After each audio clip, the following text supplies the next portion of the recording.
Hello everyone, welcome you all on focus on study. भैया आज की क्लास में हम पढ़ेंगे साइंस रेलवे ग्रुप डी के लिए। क्या पढ़ेंगे हम? रेलवे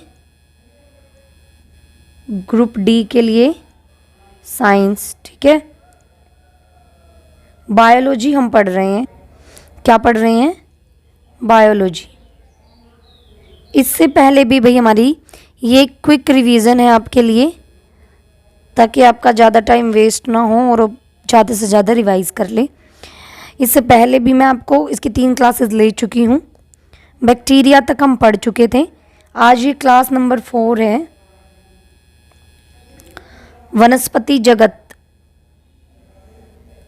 हमारा टॉपिक चल रहा है, वनस्पति जगत। तो चलिए शुरू करते हैं। आज का जो हमारा टॉपिक शुरू होगा वो होगा शुरू भाई ब्रायोफाइटा से। किससे शुरू होगा?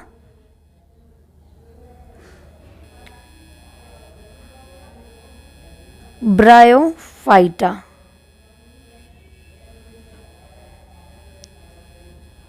क्योंकि हम इससे पहले थैलोफाइटा के भी सारे टाइप पढ़ चुके हैं, तीनों। अलगे, फंगाई और फंगी या फंगस या फंजाई और बैक्टीरिया, ये सब हम पढ़ चुके हैं। आज हमारी टर्न है पढ़ने की ब्रायोफाइटा। तो जो ब्रायोफाइटा है भैया आपका, वो ये सबसे सरल है, सबसे सरल पौधा है और साथ में स्थलीय पौधा है। क्या है? सरल और स्थलीय पौधा है, ठीक है। इसकी लगभग 25,000 क्या पाई जाती हैं? प्रजातियां पाई जाती हैं। ब्रायोफाइटा की लगभग कितनी? 25,000 प्रजाति। इनके अंदर भाई संवहन उत्तक नहीं होते। क्या? संवहन उत्तक का क्या होता है? अभाव होता है। और ये संवहन उत्तक कौन कौन से होते हैं? जाइलम और फ्लोएम, ठीक है। ये इसके अंदर नहीं होते भाई। ब्रायोफाइटा को हम वनस्पति जगत का एम्फीबिया, वनस्पति जगत का क्या कहते हैं?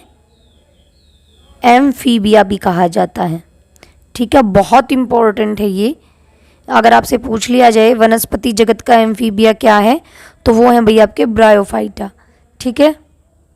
ये मृदा अपरदन को रोकने में सहायता करते हैं। किसको? मृदा अपरदन को रोकने में सहायक, ठीक है। इसमें से जो क्वेश्चन पूछा जाता है भाई मोस्टली, वो आपका एक स्फेगनम, क्या? स्फेगनम नाम की मॉस है। स्फेगनम, ठीक है। ये क्या है? एक टाइप की मॉस है जिसका सबसे ज़्यादा उपयोग किया जाता है, सबसे ज़्यादा यूजेबल है। ये अपने भार से 18 गुना पानी सोख लेती है। कितना? अपने भार से 18 गुना पानी अपने अंदर सोख लेती है, ठीक है। इसलिए इसका प्रयोग किसके द्वारा किया जाता है? मालियों के द्वारा इसका प्रयोग किया जाता है। किसमें करते हैं? ये पौधों को एक स्थान से दूसरे स्थान पर ले जाने के लिए, ताकि वो सूखे ना। पौधों को सूखने से बचाने के लिए इसका प्रयोग किया जाता है, ठीक है। ये इसकी इम्पोर्टेंट इसका यूज है। इसके अलावा इसका प्रयोग, इस स्फेगनम मॉस का प्रयोग ईंधन के रूप में भी होता है।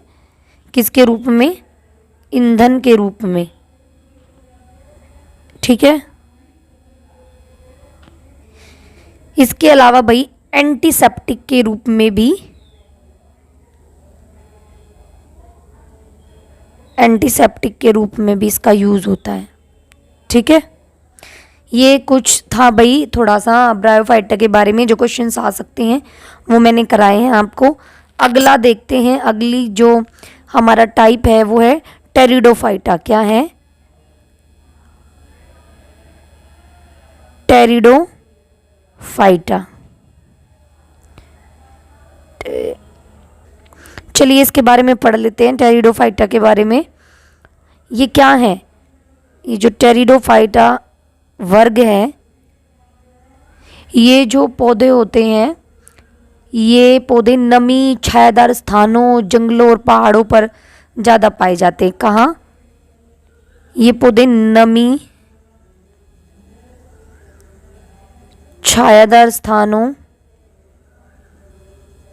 ठीक है, जंगलों और इसके साथ साथ पहाड़ों में ज़्यादा पाए जाते हैं। ठीक है। इसके अलावा इस पौधे का जो शरीर है वो भी जड़, तना, शाखा और पत्तियों में विभाजित होता है। पत्तियों में विभाजित होता है। ठीक है।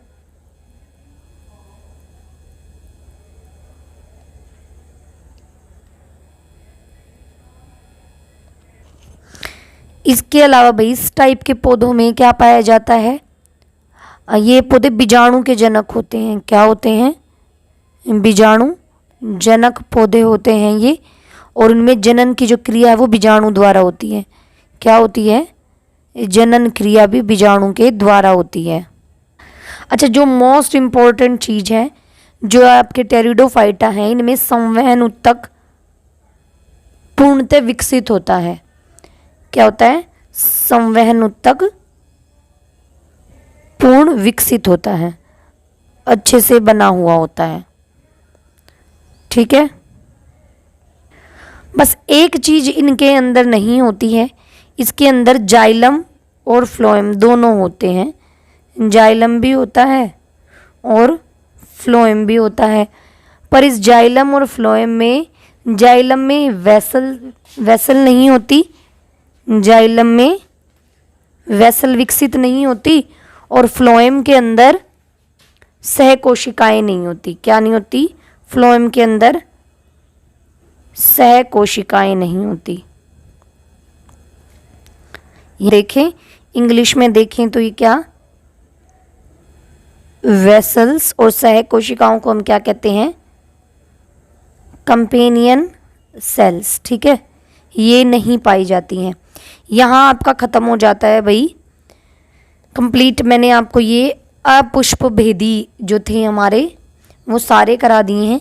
अगला जो अब हमारा टाइप है वो है पुष्पोद्भिद। ठीक है, यानी कि फिनेरोगेमस। ठीक है, यानी कि फूल वाला पौधा। क्या?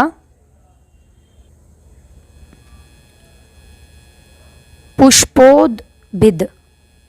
ठीक है, पुष्पोद्भिद पौधा, जिसको हम क्या बोलते हैं? फिनेरियोगेम्स। ठीक है, ये पढ़ेंगे अब हम इसके टाइप। ये क्या होते हैं? ये, इसका मतलब होता है फूल वाला पौधा। क्या? फूल वाला पौधा इसका मतलब है। अब भाई ये पौधे, इस पौधे के जो इस पौधे का जो समूह है वो पूर्णतः विकसित होता है। क्या होते हैं ये? पूर्णतः विकसित होते हैं। इसके अंदर भाई फूल, फल और बीज सब कुछ होता है। तीनों चीज़ें इसके अंदर पाई जाती है। इसको हम दो, मैंने पीछे बताया है, दो उपसमूहों में बांट देते हैं हम, नग्न बीजी और आवर्त बीजी। कौन से? नग्न बीजी और आवर्त बीजी। ठीक है, इनको पढ़ लेते हैं हम। सबसे पहले हम पढ़ेंगे नग्न बीजी को। क्या है भाई? नग्न बीजी, जिसको इंग्लिश में कहा जाता है जिम्नोस्पर्म। क्या कहा जाता है? जिम्नोस्पर्म्स। ठीक है, जिम्नोस्पर्म्स या नग्न बीजी, इसमें क्या होते हैं? वृक्ष आते हैं, आपके झाड़ियाँ आती हैं, और या आरोही के रूप में, या फिर किस में, यानी कि ऊपर जो चढ़ जाते हैं आरोही के रूप में, ये नग्न बीजी पौधे पाए जाते हैं।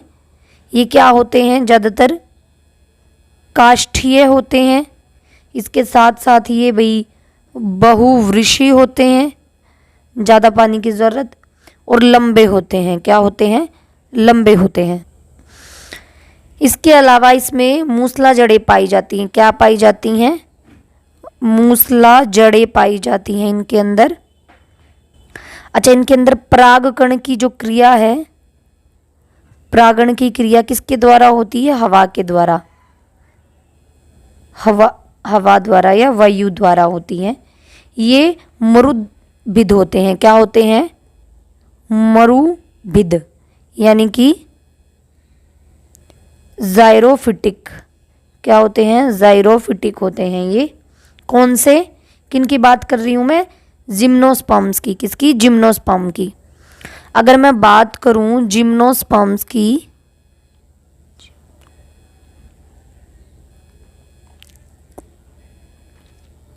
यानी कि नग्न बीजी की, इसमें जो सबसे बड़ा पौधा है, क्या है? सबसे ऊंचा पौधा, सबसे ऊंचा पौधा, तो वो कौन सा होता है भैया आपका? उसका नाम है सिकोया। क्या नाम है? सिकोया। ठीक है। इसकी ऊंचाई कितनी हो जाती है सिकोया की? 120 मीटर। कितनी है? 120 मीटर। इसे रेड वुड ऑफ कैलिफोर्निया भी कहते हैं। इसका दूसरा नाम क्या है? क्या है इसका दूसरा नाम? Red wood of California. क्या है? Red wood of California. Okay. अगर आपसे पूछ लिया जाए कि रेडवुड ऑफ कैलिफोर्निया है जो सिकोया नाम का प्लांट है, उसकी ऊंचाई कितनी होती है? 120 मीटर होती है इस पौधे की ऊंचाई, और ये एक जिम्नोस्पर्म टाइप का पौधा है। किस टाइप का पेड़ है, या वृक्ष है, या पौधा है? किस टाइप का है? नग्न बीजी, यानी कि जिम्नोस्पर्म। और इसकी एक चीज देख लेते हैं भाई, सबसे छोटा अगर मैं नग्न बीजी जिसको हम अनावर्त बीजी भी कहते हैं। क्या कहते हैं? अनावर्त बीजी, या फिर भाई जिम्नोस्पर्म। तो वो कौन है? वो है जीमिया। क्या नाम है उसका? जेमिया पिग्मिया। क्या नाम है? जेमिया पिग्मिया। ठीक है, ये भाई इसका एक टाइप है। सॉरी, एक सबसे छोटा पौधा है। इसके अलावा एक सुना होगा भी आपने, पाइनस नाम का जो पौधा है, इसके जो परागकण होते हैं वो इतने ज़्यादा होते हैं, परागकण इतने ज़्यादा तादाद में होते हैं कि उनका एक येलो कलर का क्या बन जाता है? बादल सा बन जाता है, जिसको सल्फर शावर्स बोलते हैं। क्या बोलते हैं? Sulphur showers. ठीक है, पीले रंग के बादल से हो जाते हैं, इतने ज़्यादा इसके परागकण इतने ज़्यादा होते हैं। ठीक है, अब अगर मैं बात करूं भाई जिम्नोस्पर्म की यूजेस क्या क्या हैं, इसके उपयोग कह सकते हैं, उपयोग, प्रयोग, या फिर इसका महत्व, कहाँ कहाँ ये इस्तेमाल होते हैं, वो हम देख लेते हैं एक बार। तो भाई सबसे पहले इसका जो इस्तेमाल होता है, साइकस। आपने सुना होगा एक साइकिस नाम के प्लांट के बारे में। इसका मंड जो है वो मंड निकालकर साबूदाना बनाया जाता है। क्या बनाया जाता है? साबूदाना। ठीक है, सागो जिसको हम बोलते हैं। ओके, ये काफ़ी इम्पोर्टेंट चीज़ है। पूछ लिया जाए कि ऐसा कौन सा पौधा है जो अनावर्त बीजी है और जिसका यूज़ मड बनाने में होता है, ठीक है, तो कौन है वो? भाई आपका मैंने बताया साइकस। फिर इसके बाद भाई अगला जो है, जो चीड़ है, इनकी लकड़ी बनती है किसकी? चीड़ की, सिकोया की, और भाई आपकी देवदार की।